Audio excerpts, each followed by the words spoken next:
प्रिय मित्रों, आप सबों को प्रेम भरा नमस्कार। दोस्तों, क्या आज आप आनंदित हैं? आप अपने जीवन में भौतिक आशीषों से परिपूर्ण हैं? क्या आपने परमेश्वर के द्वारा बहुत सी आशीषों को प्राप्त किया है? और यदि हाँ, तो एक बार अपने हृदय से परमेश्वर को इस समय धन्यवाद दें और कहें, प्रभु हाँ, मैं आपको धन्यवाद देता हूँ, देती हूँ कि आपने मुझे अपनी आशीषों से परिपूर्ण किया है। परमेश्वर उन सब पर अपनी सामर्थ प्रकट करता है जो उस पर विश्वास करते हैं और उसके नियमों का पालन करते और विधियों पर चलते हैं, क्योंकि हम सब परमेश्वर के द्वारा ही से हैं और वही हमें मार्गदर्शन करता है कि हमें किस मार्ग पर चलना है। लेकिन हम उसके नियमों को कैसे जानेंगे? केवल परमेश्वर के वचन का निरंतर अध्ययन करने के द्वारा। इसलिए हम इस कार्यक्रम में पवित्र शास्त्र बाइबल का क्रमवार अध्ययन कर रहे हैं, क्योंकि बाइबल मनुष्य के अपने विचार नहीं है, परंतु परमेश्वर के द्वारा उभारे जाने के कारण परमेश्वर के जनों ने, उसके भक्तों ने उसकी बातों को लिखा कि हम उसका अध्ययन करें और उसके मार्गों में बढ़ें। और यह बात हम मानव बुद्धि से नहीं समझ सकते, पर केवल विश्वास के द्वारा ग्रहण कर सकते हैं। ये एक अद्भुत बात है। इसलिए दोस्तों, इस कार्यक्रम में हम बाइबल का क्रमवार अध्ययन करते आ रहे हैं, ताकि हम जीवित परमेश्वर की बातों को भली भांति जान सकें और एक आशीषित जीवन जिए। परमेश्वर हम में से प्रत्येक को, जो उसके वचन पर मन लगाते हैं और उसकी आज्ञाओं का पालन करते हैं, आशीष देता है। दोस्तों, आज हम बाइबल से राजाओं की दूसरी पुस्तक से घमंड के विषय में अध्ययन करेंगे, जो एक कोढ़ के रोग के समान है और जिसे एक कोढ़ी व्यक्ति के जीवन में हुए कार्य के द्वारा हम समझने का प्रयास करेंगे, क्योंकि ये हमारे लिए बहुत ही अच्छी और अद्भुत शिक्षा है। दोस्तों, आइए हम अपने अध्ययन में आगे बढ़ते हैं। प्रिय मित्रों, हमने अध्याय 4 में देखा कि एलिय्याह के स्वर्गारोहण के पश्चात एलीशा सामर्थ से भरा लौटा। उसने अपने मार्ग में यरीहो का जल शुद्ध किया कि वह गर्भपात और मृत्यु का कारण न बने। तब बेतेल के मार्ग पर उसने ठट्ठा करने वाले 42 लड़कों को श्राप दिया और रिछनियों ने उन्हें फाड़ खाया। इधर इस्राएल में आहाब का पुत्र यहोराम अपने पिता के सिंहासन पर बैठा, तो उधर मोआब के राजा ने, जो इस्राएल के अधीन था, विद्रोह कर दिया। इस्राएल के साथ यहूदा का राजा यहोशापात था। अतः एलीशा ने उन्हें नाले में खड्डे खोदने का आदेश दिया। इन खड्डों में पानी भर गया और प्रातः काल सूर्य की किरणों में वह पानी लाल दिखने लगा, जिससे मोआब वासियों को भ्रम हुआ कि वह बैरियों का लहू है, जो आपस में लड़ने के कारण बहा है, और वे लूट उठाने के लिए भागे। इस प्रकार इस्राएल की सेना ने उन्हें मार लिया। एलीशा ने 4 और चमत्कार किए। शुनेम वासी भक्तिन को पुत्र दान, उसके पुत्र को मृतकों में से जिलाना, विषाक्त भोजन से विष दूर करना और पहले फल की अपर्याप्त भेंट से 100 शिष्यों को भोजन करवाना। आज हम अपने अध्ययन में आगे बढ़ेंगे और अध्याय 5 में हम देखेंगे अरामी नामान को कोढ़ से मुक्ति। भविष्यद्वक्ता एलीशा के जीवन में यह अध्याय अत्यधिक रोचक अंश है। इससे प्रकट होता है कि एलीशा एलिय्याह के समान कठोर व्यक्ति था और उसमें विनोदी स्वभाव भी था। मेरे विचार में परमेश्वर भी विनोदी स्वभाव रखता है और विनोदी मनुष्यों को काम में लेता है। आप इस अध्याय को पढ़कर अपनी हंसी नहीं रोक सकते, जबकि यह एक अत्यधिक निराश मनुष्य की दुर्दशा का वर्णन करता है। आइए हम पढ़ते हैं दूसरे राजाओं की पुस्तक 5 अध्याय उसके 1 पद। यहाँ पर लिखा है, अराम के राजा का नामान नामक सेनापति अपने स्वामी की दृष्टि में बड़ा और प्रतिष्ठित पुरुष था, क्योंकि यहोवा ने उसके द्वारा अरामियों को विजयी किया था। वह शूरवीर था, परंतु कोढ़ी था। मित्रों, पहले पद में नामान का परिचय दिया गया है। वह अरामी सेना का सेनापति था। यद्यपि वह एक अन्य जातीय मनुष्य था, वह एक बड़ा आदमी था और माननीय जन था। उसके हाथों से परमेश्वर ने अराम को अनेक युद्ध अभियानों में विजय प्रदान की थी। यह एक अद्भुत बात है। मुझे विश्वास है कि आप स्वीकार करेंगे कि वह परमेश्वर का एक साधन था। आप देखेंगे कि परमेश्वर इस संसार में अविश्वासियों को भी अपना साधन बनाता है। आपको यह बात विचित्र सी प्रतीत होगी, परंतु आप वचन में पढ़ेंगे कि उसने फिरौन को, नबूकदनेस्सर, कुप्रुस, सिकंदर महान आदि का भी उपयोग किया था। यहाँ लिखा है कि परमेश्वर ने नामान को साधन बनाया। यह भी लिखा है कि वह एक शूरवीर योद्धा था। ये सब बातें स्वर्ग के न्यायालय में गिनी जाती हैं। परमेश्वर इन गुणों को तुच्छ नहीं जानता है। परमेश्वर ने इसे विजातीय पुरुष को साधन बनाया था। यहोवा ने उसके द्वारा अरामियों को विजयी किया था। उसकी प्रशंसा के साथ ही एक बात और लिखी है, परंतु कोढ़ी था। आज संसार में अनेकों के विषय अच्छी अच्छी बातें कही जाती हैं, जबकि वे विश्वासी जन नहीं हैं। आप कह सकते हैं कि वे बड़े अच्छे लोग हैं, बड़े अच्छे काम करते हैं। रोमियो की पत्री अध्याय 3 पद 23 में लिखा है, इसलिए कि सबने पाप किया है और परमेश्वर की महिमा से रहित हैं। मनुष्य चाहे कितना भी अच्छा हो, वह परमेश्वर की दृष्टि में पापी है। मेरे मित्रों, अन्य जातियों में कोढ़ी समाज से बाहर नहीं किए जाते थे। यह बड़ी रोचक बात है कि इस्राएल के लिए परमेश्वर का आदेश था कि वह कोढ़ी को समाज से अलग रखे कि रोग न फैले। मेरे मित्रों, आपके लिए यह विचार का विषय है। जब तक आप सभ्य समाज के युग में प्रवेश नहीं करते, तब तक आप नहीं देखेंगे कि कोढ़ियों को समाज से अलग रखने का निर्णय लिया गया है। धर्मशास्त्र में कोढ़ पाप का प्रतीक है। इसका मुख्य कारण यह है कि इसका उपचार मानवीय साधनों द्वारा संभव नहीं, केवल परमेश्वर ही पाप का निवारण करके पापी का उद्धार कर सकता है। नामान में अनेक गुण थे, परंतु वह पापी था। उसने अपने कोढ़ को ढांकने का प्रयास किया, परंतु चंगाई पाने में वह असफल रहा। आज अनेक जन पाप पर सफेदी कर देते हैं, परंतु उन्हें आवश्यकता इस बात की है कि वे धोकर सफेद किए जाएं, जो केवल मसीह यीशु ही कर सकता है। दूसरे राजाओं की पुस्तक 5 अध्याय के 2 पद में हम पढ़ते हैं, अरामी लोग दल बांधकर इस्राएल के देश में जाकर वहां से एक छोटी लड़की बंदी बनाकर ले आए थे और वह नामान की पत्नी की सेवा करती थी। यह युवती धर्मशास्त्र में अपना स्थान एवं नाम नहीं रखती है। वह एक युवा इब्रानी थी और उत्तम व्यक्तित्व की नारी थी। मेरे विचार में वह रानी एस्तेर, मोआबी रूत, बतशेबा, सारा, रिबका, राहेल के तुल्य थी। यह युवती नामान की पत्नी की सेविका थी। आगे लिखा है दूसरे राजाओं की पुस्तक 5 अध्याय के 3 पद में, उसने अपनी स्वामिनी से कहा, यदि मेरा स्वामी शोमरोन के भविष्यद्वक्ता के पास होता तो क्या ही अच्छा होता, क्योंकि वह उसको कोढ़ से चंगा कर देता।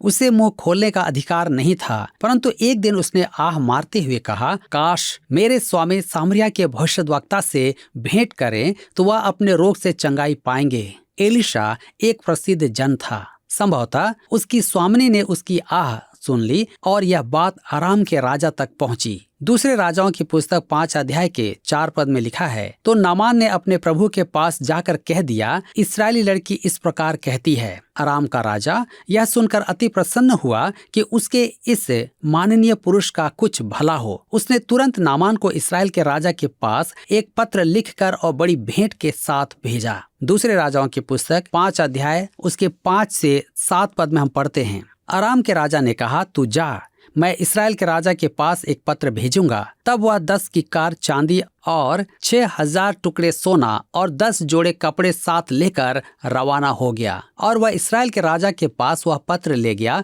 जिसमें यह लिखा था, जब यह पत्र तुझे मिले तब जानना कि मैंने नामान नामक अपने एक कर्मचारी को तेरे पास इसलिए भेजा है कि तू उसका कोढ़ दूर कर दे। यह पत्र पढ़ने पर इस्राएल के राजा ने अपने वस्त्र फाड़े और बोला, क्या मैं मारने वाला और जिलाने वाला परमेश्वर हूँ कि उस पुरुष ने मेरे पास किसी को इसलिए भेजा है कि मैं उसका कोढ़ दूर करूं? सोच विचार तो करो, वह मुझसे झगड़ने का कारण ढूंढता होगा।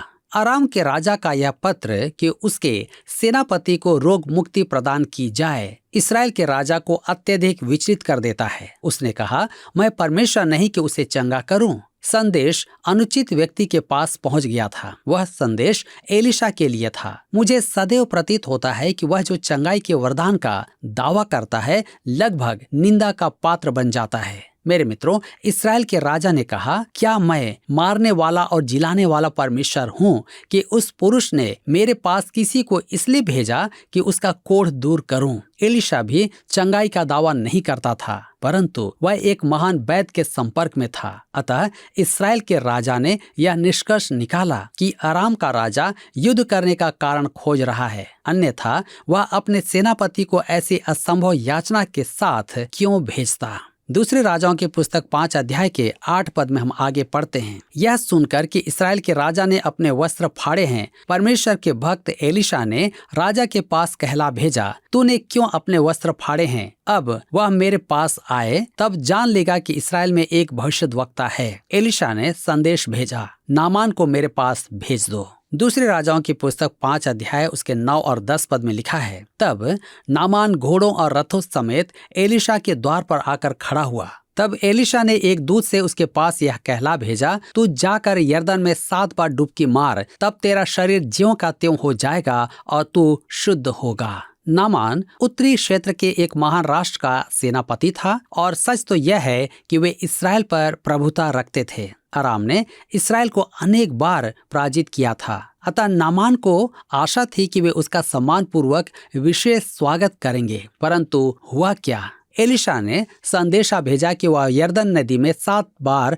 डुबकी लगाए। निश्चय ही नामान के अहंकार को चोट पहुंची। यह एक प्रकार से एलीशा का दुर्व्यवहार था। एलीशा तो उससे भेंट करने भी नहीं निकला। आप भी शायद यही सोच रहे होंगे कि एलीशा उस माननीय सेनापति को दंडवत करता। उसने तो अपने सेवक के हाथ संदेश भेज दिया कि नामान यरदन नदी में 7 डुबकियां लगा ले। क्या नामान को यह सुझाव स्वीकार्य था? दूसरे राजा के पुस्तक 5 अध्याय के 11 पद में हम पढ़ते हैं, परंतु नामान क्रोधित हो यह कहता हुआ चला गया, मैंने तो सोचा था कि अवश्य वह मेरे पास बाहर आएगा और खड़ा होकर अपने परमेश्वर यहोवा से प्रार्थना करके कोढ़ के स्थान पर अपना हाथ फेरकर कोढ़ को दूर करेगा। नामान को बहुत बुरा लगा क्योंकि वह एक अहंकारी पुरुष था। इससे पहले उसके साथ ऐसा दुर्व्यवहार कभी नहीं किया गया था। परमेश्वर उसे रोग मुक्ति ही नहीं, घमंड मुक्ति भी देना चाहता था। परमेश्वर जब आपका उद्धार करता है तब वह आपके जीवन से ठोकर के कारण दूर करता है। घमंड भी परमेश्वर की घृणा का एक कारण है। हम एक तथ्य के बारे में बहुत चर्चा सुन चुके हैं, परमेश्वर प्रेम है, परंतु यह भी सच है कि परमेश्वर घृणा करता है। आप घृणा से रहित प्रेम नहीं कर सकते। आप बुराई से घृणा किए बिना भलाई से प्रेम नहीं कर सकते हैं। यदि आप अपने संतान से प्रेम करते हैं तो आप पागल कुत्ते से घृणा करेंगे क्योंकि वह आपके बच्चों को काट लेगा। आप तो उस पागल कुत्ते को मार डालना चाहेंगे। यह सच है कि परमेश्वर मनुष्यों से प्रेम करता है और वह स्पष्ट व्यक्त करता है कि वह मनुष्य के मन के घमंड से घृणा करता है। नीति वचन 6 उसके 16 से 19 पद में 7 बातें लिखी हैं जिनसे परमेश्वर घृणा करता है। सूची में सबसे ऊपर है घमंड से चढ़ी हुई आंखें, झूठ बोलने वाली जीभ, निर्दोष का लहू बहाने वाले हाथ। परमेश्वर की घृणा का पहला कारण आप देख रहे हैं, घमंड से चढ़ी हुई आंखें। परमेश्वर कहता है कि उसे इससे घृणा है, ऐसी घृणा जैसी हत्या से वह करता है। याकूब के पत्र 4 अध्याय के 6 पद में लिखा है, वह तो और भी अनुग्रह देता है। इस कारण यह लिखा है, परमेश्वर अभिमानियों का विरोध करता है पर दीनों पर अनुग्रह करता है। घमंड मनुष्य का विनाशक है, यह घोर पाप है। नीति वचन 16 अध्याय के 8 पद में हमें देखने को मिलता है कि विनाश से पहले गर्व और ठोकर खाने से पहले घमंड आता है। नीति वचन 11 के 2 में लिखा है, जब अभिमान होता है तब अपमान भी होता है, परंतु नम्र लोगों में बुद्धि होती है। अंत में नीति वचन 29 उसके 23 पद में लिखा है, मनुष्य को गर्व के कारण नीचा देखना पड़ता है, परंतु नम्र आत्मा वाला महिमा का अधिकारी होता है। परमेश्वर घमंड से क्यों घृणा करता है? घमंड की परिभाषा है स्वाभिमान की चरम सीमा, अर्थात मर्यादा के पार अभिमान, पद या उपाधि में आवश्यकता से अधिक हर्ष। इसी विषय में कहा है रोमियो के पत्री 12 अध्याय के 3 पद में, क्योंकि मैं उस अनुग्रह के कारण जो मुझको मिला है तुम में से हर एक से कहता हूँ कि जैसा समझना चाहिए उससे बढ़कर कोई भी अपने आप को न समझे, पर जैसा परमेश्वर ने हर एक को विश्वास परिमाण के अनुसार बांट दिया है वैसा ही सुबुद्धि के साथ अपने को समझे। घमंड स्वयं का आवश्यकता से अधिक मान बढ़ाना है, वास्तविकता से अधिक अपने सम्मान की मांग करना। क्या आपने कभी यह कहावत सुनी है, काश मैं किसी को उसके मान पर खरीद सकूं और जो वह स्वयं को समझता है उस मूल्य पर बेच सकूं। आप क्या हैं और आप अपने आप को क्या समझते हैं, इसका अंतर घमंड है। शैतान का घमंड ही था जिसके कारण उसका पतन हुआ, या उसका पाप था। एदोम का पाप उसका घमंड था। परमेश्वर ने एदोम के लिए कहा, तू उकाब के समान ऊंचा उड़ता हो, वरन तारागण के बीच अपना घोंसला बनाए हो, तो भी मैं तुझे वहां से नीचे गिराऊंगा। यहोवा की यही वाणी है। मेरे मित्रों, मनुष्य का घमंड परमेश्वर की योजना के विरुद्ध चलता है और उनके मिलने पर घर्षण उत्पन्न होता है। उनमें समझौता नहीं है, वे आमने सामने टकराते हैं। परमेश्वर का उद्धार योजना मनुष्य के घमंड का सर्वोच्च समाधान है। परमेश्वर मनुष्य को नीचे गिराता है। परमेश्वर मनुष्य से कुछ नहीं मांगता है। मसीह से भेंट करने के बाद पौलुस स्वयं के बारे में कहने योग्य था। फिलिपियों की पत्री 3 अध्याय के 7 पद में, परंतु जो बातें मेरे लाभ की थी उन्हीं को मैंने मसीह के कारण हानि समझ लिया है। पौलुस ने धर्म का त्याग किया। वह जो कुछ भी था उसने सर्वस्व त्याग दिया। उसने सब कुछ गोबर समझा। उसने कहा, मैंने सब कुछ नाली में बहा दिया है। मसीह और घमंड साथ साथ नहीं चलते हैं। आप घमंडी मन के साथ मसीह यीशु को अपना मुक्तिदाता ग्रहण नहीं कर सकते हैं। यदि आप उसमें विश्वास करते हैं तो मेरे मित्रों, आप अपना घमंड धूल में मिला देंगे। नामान की कहानी घमंडी मनुष्य की दीनता की उत्तम कहानी है। निश्चय ही वह अति अभिमानी मनुष्य था। परमेश्वर ने उसके महानुभव और योग्य पुरुष होने के सब गुणों की सूची दी है, परंतु वह एक कोढ़ी था, वह पापी था। परमेश्वर ने उसे कोढ़ से ही नहीं, घमंड से भी चंगाई प्रदान की। मेरी बात मान ले। एलीशा उसके पास बाहर आता, अपने परमेश्वर यहोवा को पुकारता तथा उसे छूकर उसको कोढ़ मुक्त करता। यह धर्म कहलाता है। यह ऐसा था जैसा नामान ने कहा, मैंने तो सोचा था कि वह अवश्य मेरे पास बाहर आएगा और खड़ा होकर अपने परमेश्वर यहोवा से प्रार्थना करके कोढ़ के स्थान पर अपना हाथ फेरकर कोढ़ को दूर करेगा।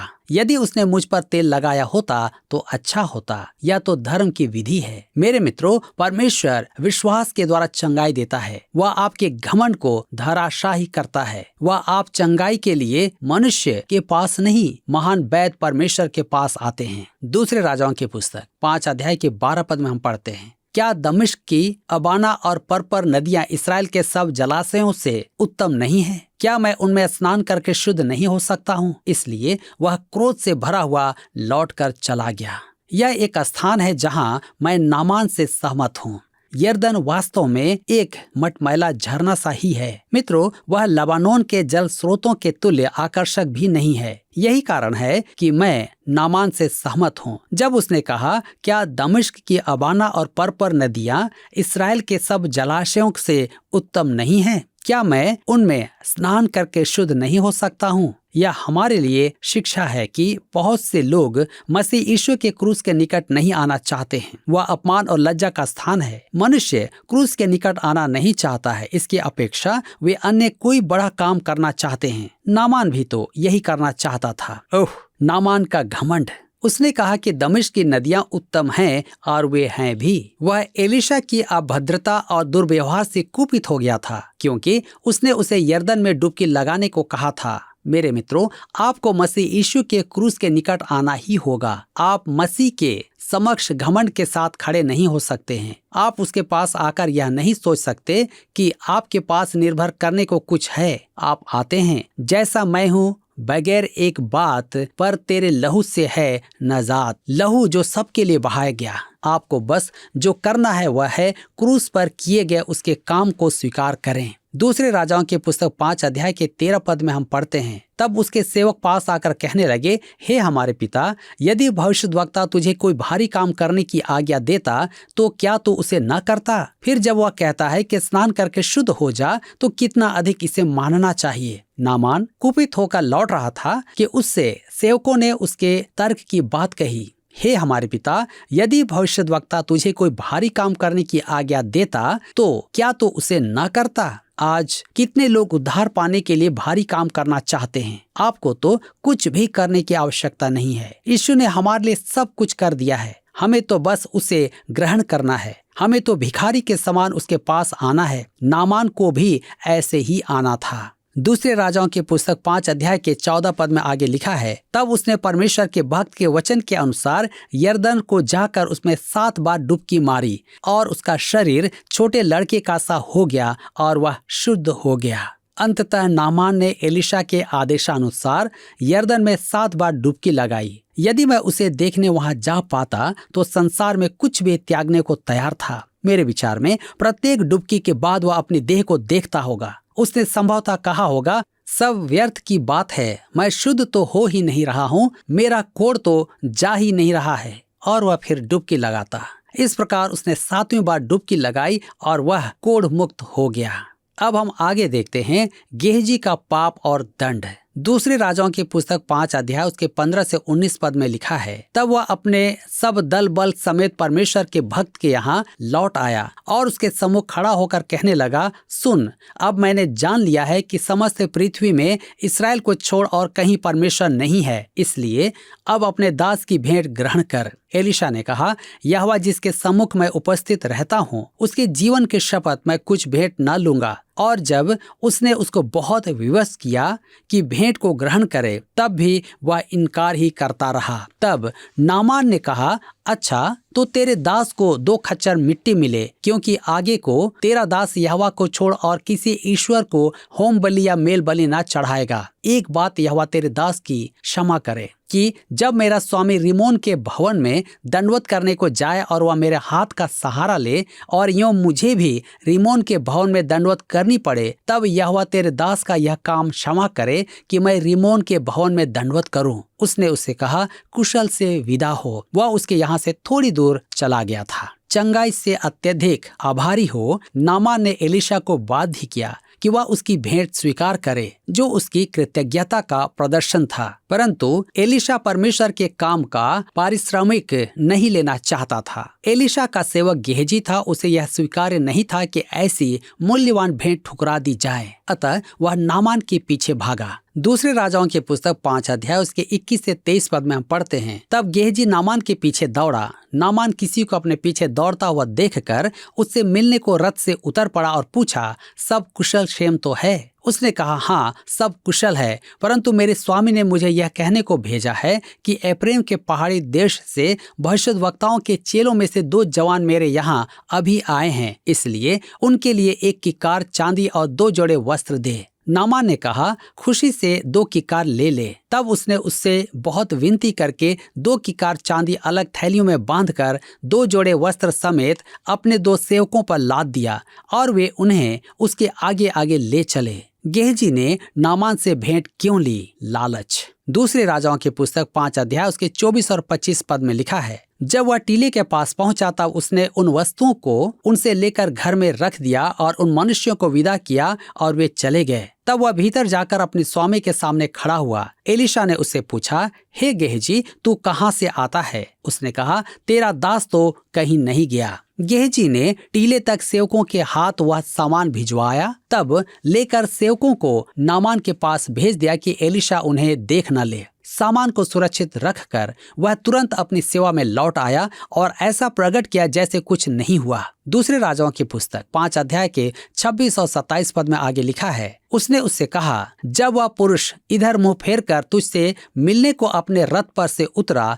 तब से वह पूरा हाल मुझे मालूम था। क्या यह समय चांदी या वस्त्र या जैतून या दाख की बारियां, भेड़ बकरियां, गाय बैल और दास दासी लेने का है? इस कारण से नामान का कोढ़ तुझे और तेरे वंश को सदा लगा रहेगा। तब वह हिंसा श्वेत कोढ़ी होकर उसके सामने से चला गया। नामान का पाप था घमंड और गेहजी का पाप था लालच। मेरे प्रियो, लालच आत्मा का कोढ़ है। क्या आज आप भी तो इसके शिकार नहीं हैं? कहने का अर्थ है, यदि आप भी किसी प्रकार का लालच करते हैं तो आप में भी आत्मा की कोढ़ है। इसलिए प्रार्थना करें कि प्रभु यीशु आपको इस कोढ़ से शुद्ध करे। पिछले प्रश्न का उत्तर है डी, छोटे बच्चों। इब्रानी भाषा में नार या नाहर शब्द का उपयोग छोटे बच्चों के लिए किया जाता है। आज का प्रश्न है, हम बुराई से खाली स्थान किए बिना भलाई से प्रेम नहीं कर सकते। ए, सहानुभूति, बी, घृणा, सी, प्रेम, डी, अपनापन। मित्रों, इस प्रश्न का उत्तर हमें कल सुबह 6 बजे से पहले विकल्प A, B, C या D के साथ अपना नाम, पता, स्थान के साथ 9651433397 पर SMS या WhatsApp करें। सभी विजेताओं को विशेष पुरस्कार प्रदान की जाएगी। धन्यवाद। क्या आपको यह कार्यक्रम पसंद आया? अभी हमें एक मिस कॉल करें और आप अगले विजेता हो सकते हैं।